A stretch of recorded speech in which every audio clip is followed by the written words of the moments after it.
Japan के शहर Tokyo की चमकती नियॉन लाइट्स के पीछे एक ऐसी खुफिया दुनिया छुपी हुई थी जहां सिर्फ ताकत, खौफ और पैसे की हुकूमत चलती थी। इस दुनिया को लोग कहते थे याकुजा, जापान की सबसे खतरनाक माफिया।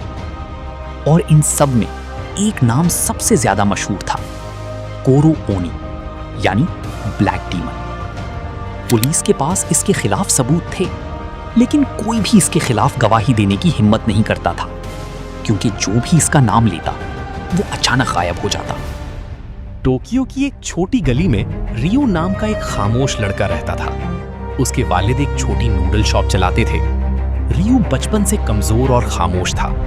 स्कूल में लोग उसका मजाक उड़ाते थे, लेकिन एक दिन उसने कुछ ऐसा देखा जिसने उसकी पूरी जिंदगी बदल दी। उसके वालिद ने एक लोकल गैंग को प्रोटेक्शन मनी देने से इनकार कर दिया और अगले दिन उनकी दुकान जलकर राख हो गई। इसी दिन रियो ने समझ लिया, इस दुनिया में सिर्फ ताकत की इज्जत होती है। 20 साल की उम्र तक रियो याकुजा का हिस्सा बन चुका था।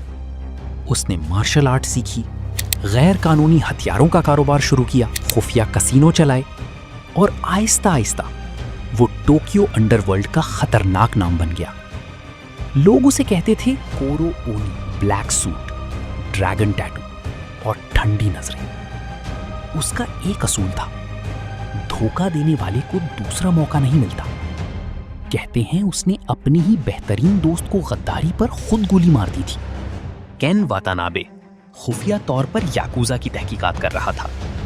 3 साल तक उसने कोरो ओनी के नेटवर्क का पीछा किया। फेक कंपनियां, मनी लॉन्ड्रिंग, स्मगलिंग, सब कुछ एक दूसरे से जुड़ा हुआ था। एक रात केन को एक खुफिया मैसेज मिला, अगर सच देखना है तो आधी रात को डॉक नंबर 7 पर आओ। केन अकेला बंदरगाह पहुंचा। हर तरफ अंधेरा और खामोशी थी। कंटेनर्स के दरमियान से कदमों की आवाज आने लगी और फिर कोरो ओनी सामने आया। Black coat, dragon ring. कुछ अरसे बाद टोक्यो के एक लग्जरी टावर में जबरदस्त धमाका हुआ। कहते हैं इस रात वहां खुफिया याकुजा मीटिंग चल रही थी। आग पूरी इमारत में फैल गई। पुलिस को कई लाशें मिली, लेकिन कोरो ओनी की लाश कभी नहीं मिली। सिर्फ एक चीज मिली, एक ब्लैक ड्रैगन रिंग।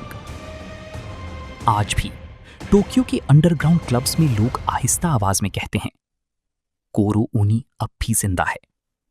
और जब भी बगैर नंबर प्लेट वाली ब्लैक कार सड़क पर रुकती है, लोग अपनी नजरें झुका लेते हैं।